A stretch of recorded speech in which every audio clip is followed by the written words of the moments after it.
गर्मियों के दिनों पर फ्लावर ड्रॉपिंग की जो समस्या है वो काफ़ी ज़्यादा गंभीर समस्या है, क्योंकि जब हम सब्जियों की खेती करते हैं, चाहे टमाटर है, मिर्च, शिमला, खीरा, तुरई और जो भी आप वेजिटेबल को ग्रो करते हैं, तो गर्मियों के दिनों पर यह जो फ्लावर ड्रॉपिंग की फल फूल झड़ने की जो समस्या है, खासकर फ्लावर ड्रॉपनेस की जो समस्या है, यह बहुत ही गंभीर समस्या है दोस्तों। और गर्मियों के दिनों पर जब टेम्परेचर 38, 40, 42 डिग्री सेल्सियस के आसपास टेम्परेचर होता है, तो एक तो पानी का जो स्ट्रेस होता है ना, तनाव, क्योंकि हम गर्मियों के दिनों पर लगातार सिंचाई भी कर रहे हैं, फिर भी तनाव में आ जाता है, क्योंकि जड़ों के पास जो पानी है ना, वो ज़्यादा देर तक, ज़्यादा दिनों तक टिकता नहीं है। और ऊपर से आपने कोई हैवी कीटनाशक का स्प्रे कर दिया, तो जो पेस्टिसाइड का ट्रेस होता है वो भी हमको देखने के लिए मिलता है। और ऊपर से जो सबसे बड़ी समस्या है, हाई टेम्परेचर, जब अधिक धूप पड़ती है तो पौधा उतनी अच्छे से क्लोरोफिल, उतनी अच्छे से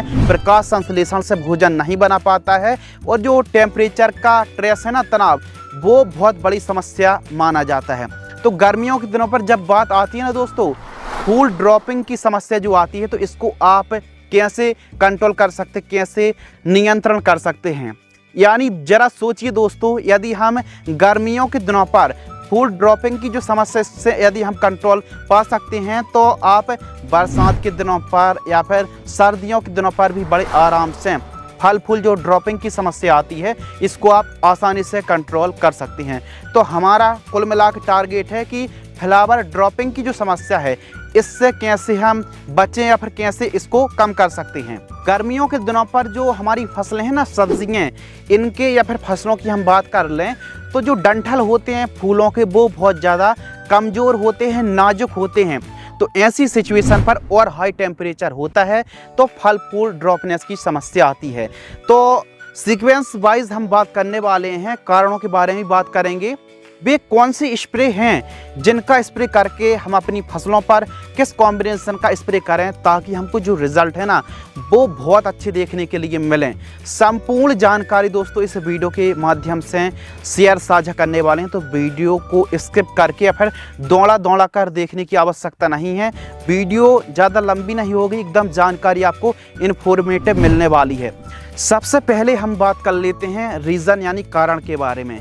वे कौन से कारण हैं, वे कौन से फैक्टर हैं जिनके कारण हमारी सब्जियों में, हमारी फसलों में फ्लावर ड्रॉपिंग की समस्या आती है। कोई भी फसल हो, फ्लावर ड्रॉपिंग की समस्या है तो बहुत अच्छा कॉम्बिनेशन के बारे में बात करने वाले हैं। देखिए, धूप का जो तनाव है ना, ये बहुत बड़ी समस्या है। इसके अलावा पानी का तनाव है, ज़्यादा आपने सिंचाई कर दी, या फिर आप गर्मियों के दिनों पर, वैसे तो सिंचाई की डिफिशियंसी के कारण ही ये समस्या आती है। इसके अलावा पोषक तत्वों का जो तनाव है ना, प्रॉपर आप न्यूट्रिएंट की पूर्ति नहीं कर रहा है, तो ये भी काफ़ी बड़ा स्ट्रेस माना जाता है। फंगस के कारण भी यह समस्या देखने के लिए मिलती है। यदि थ्रिप्स है, माइट्स, वाइट फ्लाई या फिर सुंडी का प्रकोप है हमारे फ्लावर पर, तो अभी फ्लावर ड्रॉपिंग की समस्या आती है। और कभी कभी हमने देखा दोस्तों, नेचुरली, यानी कुछ ऐसी फसलें, सब्जियां होती हैं जो नेचुरली भी, कुछ यदि हल्के फुल्के फ्लावर ड्रॉपिंग की समस्या आ रही है, नेचुरली भी ड्रॉपिंग फ्लावर होते हैं, तो ज़्यादा घबराने की भी आवश्यकता नहीं है। लेकिन कुछ ज़्यादा ही फ्लावर ड्रॉपिंग हो रहे हैं, तो ऐसी कंडीशन पर आपको कौन से काम करना चाहिए, इसके बारे में हम बात करने वाले हैं। यदि गर्मी है, गर्मी का तनाव है, न्यूट्रिशियन का तनाव है, या फिर फूल ड्रॉपिंग की समस्या बनी हुई है, यानी कारण कोई भी हैं, तो इसके लिए सबसे जो बेस्ट और सर्वश्रेष्ठ कॉम्बिनेशन है स्प्रेइंग के लिए, बायर कंपनी की प्लानोफिक्स यानी अल्फा नेफ्थिल एसिटिक एसिड आपको लेना है 50 ml। यह प्लांट ग्रोथ रेगुलेटर है। इसके साथ बोरॉन, जी हाँ, बोरॉन 20% वाली 200 ग्राम लेना है। चिलेटेड कैल्शियम, जी हाँ, कैल्शियम की बात आई, और चिलेटेड ही आपको लेना है 200 ग्राम। सिलिकॉन पाउडर 150 ग्राम ले लीजिए, या फिर जो मिल्क है ना, काऊ मिल्क है, ताज़ा दूध, वो 400 ml सिलिकॉन पाउडर लीजिए, या फिर ताज़ा दूध 400 ml, दोनों में से कोई एक को।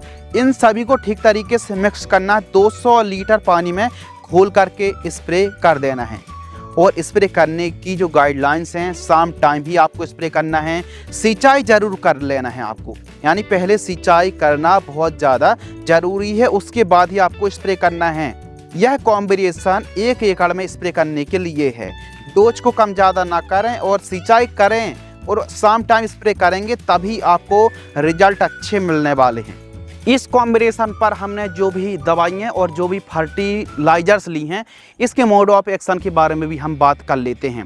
इसमें हमने एक प्लांट ग्रोथ रेगुलेटर प्लानोफिक्स ली है, जो बायर कंपनी की आती है। इसमें अल्फा नेफ्थिल एस्टिक एसिड है। यह प्लांट ग्रोथ रेगुलेटर है जो पौधे का फूल निकालने में काफ़ी ज़्यादा प्लांट को प्रेरित करता है और फूलों के जो डंठल है ना, उनको काफ़ी ज़्यादा मजबूती देता है। सस्ते में बहुत अच्छा है दोस्तों। इसके अलावा 6VA आता है, IA आता है, और परंतु यह 6VA है, IA है, ये काफ़ी ज़्यादा महंगे हैं। तो इसके लिए आप अल्फा नेफ्थिल एस्टिक एसिड जैसे प्लानोफिक्स आती है ना, सस्ते में, बहुत ज़्यादा सस्ते में बहुत अच्छा काम करती है, तो इसका आप प्रयोग कर सकते हैं। इसके साथ दोस्तों हम बोरॉन ले रहे हैं। बोरॉन का क्या काम होता है? बोरॉन का काम होता है दोस्तों हमारी फसलों में कैल्शियम के अपटेक को बढ़ाता है, फल फूलों में वृद्धि करता है और फूलों की जो डंठल है ना, उनको सख्त बनाता है, रोगों से लड़ने की ताकत देता है, फल से फूल बनने में काफ़ी ज़्यादा मदद करता है और फूल प्लस फलों में चमक लाता है, गुणवत्ता बनाए रखता है। तो बोरॉन को आपको लेना है। और इसके साथ हम चिलेटेड कैल्शियम ले रहे हैं दोस्तों। अब यह कैल्शियम तो आपको लेना है, लेकिन चिलेटेड कैल्शियम ही स्प्रे के रूप में प्रयोग करना है। चिलेटेड कैल्शियम हमारी फसलों पर, हमारी सब्जियों पर, फसलों की जो जड़ें हैं ना, उनका विकास बहुत अच्छा करता है, फलों में शाइनिंग लाता है और फूल वर्धक की भांति काम करता है। फ्लावर ड्रॉपिंग में यह बहुत अच्छा काम करता है, स्टोरेज क्षमता बढ़ाता है और क्लोरोफिल को भी यह बढ़ाता है, फल का वजन बढ़ाए और फूलों को गुच्छों में लाता है। तो इसका इस्तेमाल भी आपको करना है। और इसके साथ हम दूध आप लें या फिर सिलिकॉन पाउडर लें। तो दूध आप ले रहे हैं तो दूध में आपको पता ही है कि प्रोटीन है, फास्फोरस है, मैग्नीशियम है, विटामिन है और सबसे बड़ी बात इसमें कैल्शियम की मात्रा होती है, जो हमारी फसलों में एक टॉनिक की भांति काम करता है, यानी बहुत सस्ते में टॉनिक की भांति काम करता है। तो 400 ml ही आपको 1 एकड़ में 200 लीटर पानी घोल करके प्रयोग करना है। इसके साथ हम सिलिकॉन ले रहे हैं। अब सिलिकॉन चिप को मत समझ लेना, आपको सिलिकॉन पाउडर जो आता है ना, जो आप फोटो पर देख रहे हैं, किसी बेस्ट कंपनी का सिलिकॉन पाउडर आपको लेना है। सिलिकॉन पाउडर एक प्रकार का न्यूट्रिएंट है। यह न्यूट्रिएंट जो है वो हमारी पत्तियों को बहुत ज़्यादा अच्छे से लाभ पहुंचाता है, नाइट्रोजन को मैनेज करता है, पत्तियों को रफ बनाता है, फूलों की मात्रा बढ़ाता है और टॉनिक और खाद की भांति काम करता है। सिलिकॉन आपको ज़रूर प्रयोग करना चाहिए गर्मियों के दिनों पर।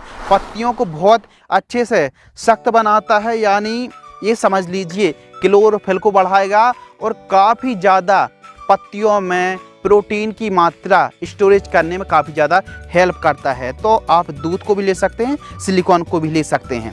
तो यह सभी का कॉम्बिनेशन करके आपको 1 एकड़ में स्प्रे करना है और 200 लीटर पानी में। यदि आप सुबह टाइम या फिर दोपहर में स्प्रे कर दिया ना, तो पत्तों पर स्कॉर्चिंग की समस्या आ सकती है। तो इसीलिए शाम टाइम 4 बजे के बाद ही आपको गर्मियों के दिनों पर स्प्रे करेंगे। हम बार बार कह रहे हैं कि पहले सिंचाई करें और फिर उसके बाद स्प्रे करेंगे, तभी आपको 100% रिजल्ट मिलने वाले हैं। अब इसको कब स्प्रे कर सकते हैं? इसको आप वनस्पतिक स्टेज में स्प्रे कर सकते हैं। वनस्पतिक स्टेज में स्प्रे कर सकते हैं, फ्लावरिंग स्टेज पर स्प्रे कर सकते हैं, फ्रूटिंग स्टेज पर स्प्रे आप कर सकते हैं। लेकिन आप तभी स्प्रे करेंगे जब फ्लावरिंग ड्रॉपिंग की समस्या आती है। तो फ्लावर ड्रॉपिंग जब हो रहे हैं तब आप स्प्रे करें और उसके 15 दिन बाद, 15 दिन बाद फिर से आप स्प्रे कर देंगे एक बार फिर, तो बहुत अच्छे आपको रिजल्ट मिलने वाले हैं। तो यह जो कॉम्बिनेशन है पूरे 1 एकड़ में स्प्रे करना है और इससे 1 एकड़ में यदि इस कॉम्बिनेशन को स्प्रे करेंगे तो मात्र 300 रुपये का खर्च आने वाला है। 300 से 350 रुपये के आसपास का खर्च आने वाला है पूरे 1 एकड़ में, यानी सस्ता है और बहुत अच्छा काम करने वाला है। सस्ते के साथ साथ बहुत अच्छा रिजल्ट देगा। और जो भी गर्मियों के दिनों पर दोस्तों, क्योंकि यह इसमें हमने 1-2 दवाइयों का समावेश नहीं किया, बल्कि कुछ खादों का और कुछ दवाइयों का समावेश किया है, और कुछ तो प्लांट ग्रोथ रेगुलेटर की भांति काम करेंगी, कुछ टॉनिक की भांति काम करेंगी, यानी एवरेज कुल मिला के ओवरऑल हमारी फसलों पर फ्लावर ड्रॉपिंग की समस्या से जो निजात है ना, वो आपको बहुत अच्छा मिलने वाला है और फसल हरी भरी के साथ साथ पैदावार बढ़ाने वाला है। कॉम्बिनेशन है, सस्ता है और है बहुत बढ़िया। तो इस कॉम्बिनेशन को आप अपनी सब्जियों में, फसलों में, जिस फसल में भी फ्लावर ड्रॉपिंग की समस्या आ रही है, बेझिझक आप स्प्रे कर सकते हैं। फ्लावर ड्रॉपिंग की जो समस्या आती है, एक और मेन जो रीज़न है वो है न्यूट्रिशन डिफिशियंसी, पोषक तत्वों की कमी। गर्मियों के दिनों पर यदि nitrogen, phosphorus, potash, sulphur, calcium, magnesium, boron, इन तत्वों की यदि कमी हो जाती है तो ऐसी कंडीशन पर भी फ्लावर ड्रॉपिंग की समस्या आती है। यदि आप ड्रिप से खेती कर रहे हैं तो फूल की अवस्था में सबसे ज़्यादा फास्फोरस और कैल्शियम की आवश्यकता पड़ती है। तो इस समय यदि आप खाद दे रहे हैं तो NPK 05234 है, NPK 13045 जैसी खादों को आपको चलाना चाहिए। लेकिन यदि आप साधारण तरीके से खेती कर रहे हैं तो SSP, यूरिया, बोरॉन का आपको प्रयोग करना चाहिए। यदि फंगस की वजह से फ्लावर ड्रॉपिंग की समस्या आ रही है तो इसके लिए आप एक काम कर सकते हैं, थायोफेनेट मिथाइल 70% WP 500 ग्राम लेना है और रिजेंट अल्ट्रा 0.6% जो फिप्रोनिलाता दानेदार इंसेक्टिसाइड सिस्टमिक कीटनाशक होती है 1 किलोग्राम लेना है। इनको ठीक तरीके से घोल लेना रिजेंट अल्ट्रा को और आपको छान लेना है। उसके बाद ही यह जो पूरा कॉम्बिनेशन है ना, जो थायोफेनेट मिथाइल और रिजेंट अल्ट्रा, इनको आपको स्वेल एप्लीकेशन से चलाना है, यानी ड्रिंचिंग करना है, तब जाके आपको रिजल्ट अच्छा मिलने वाला है। तो मेनली जो कारण होता है दोस्तों, गर्मियों के दिनों पर हाई टेम्परेचर की दशा पर यह समस्या काफ़ी ज़्यादा क्रिएट होती है। प्रॉपर आपको सिंचाई पर विशेष ध्यान रखना है। अब आप ध्यान से सुनिए दोस्तों, यदि आपकी हल्की भूमि है तो बहुत कम समय के लिए पानी को स्टोरेज करके रख पाती है। तो कुल मिला के यदि आप प्रॉपर थोड़ा जल्दी, क्योंकि हल्की भूमि वैसे ज़्यादा दिन तक पानी को पकड़ के नहीं रख पाती है, तो निराई गुड़ाई करना चाहिए। उसके बाद सिंचाई करना चाहिए। 10-10 दिनों के अंतराल पर निराई गुड़ाई करते रहना चाहिए। इससे जो पानी है ना वो ज़्यादा देर तक हमारी भूमि पर, मिट्टी पर, यानी पकड़ के रखने की क्षमता थोड़ी बढ़ जाती है। तो निराई गुड़ाई प्रॉपर करना चाहिए। और हाँ, गर्मियों के दिनों पर सिंचाई पर विशेष ध्यान रखना चाहिए, सब्जियों पर विशेष ध्यान आपको रखना चाहिए। शाम टाइम सिंचाई करने से बहुत अच्छा हमको रिजल्ट देखने के लिए मिलता है। यानी सिंचाई विशेष रूप से आपको करना है, समय समय पर सिंचाई की कमी बिल्कुल नहीं करना है। यदि सिंचाई की कमी होगी तो सब स्प्रे करने के बाद ही फ्लावर ड्रॉपिंग की समस्या बनी रहेगी। तो इसके लिए सही समय पर आपको स्प्रे करना है, सिंचाई भी करना है और प्रॉपर पोषक तत्वों की पूर्ति भी करते रहना चाहिए। तो इस प्रकार दोस्तों आपको फ्लावर ड्रॉपिंग की जो समस्या आती है, इससे बचने के लिए या फिर समस्या बरकरार है तो इसको कंट्रोल करने के लिए इस कॉम्बिनेशन का स्प्रे कर सकते हैं। सस्ता है और बहुत अच्छा है। तो पूरे 1 एकड़ में स्प्रे आपको करना है और बहुत अच्छे भी आपको रिजल्ट मिलने वाले हैं। तो आज की इस वीडियो के माध्यम से हमने फ्लावर ड्रॉपिंग की जो समस्या आती है, इसको कंट्रोल करने के लिए शानदार कॉम्बिनेशन के बारे में बात करी। आपके मन में कोई डाउट्स या फिर कोई टॉपिक आपके माइंड पे चल रहा है तो कमेंट करेंगे तो इस टॉपिक पर बहुत जल्द वीडियो बन जाएगी। इस वीडियो से उम्मीद करते हैं आपको कुछ इन्फॉर्मेशन मिली होगी, कुछ नॉलेज मिली होगी। यदि आपको यह जानकारी अच्छी लगी तो वीडियो को लाइक करके चैनल को अवश्य सब्सक्राइब करें। धन्यवाद।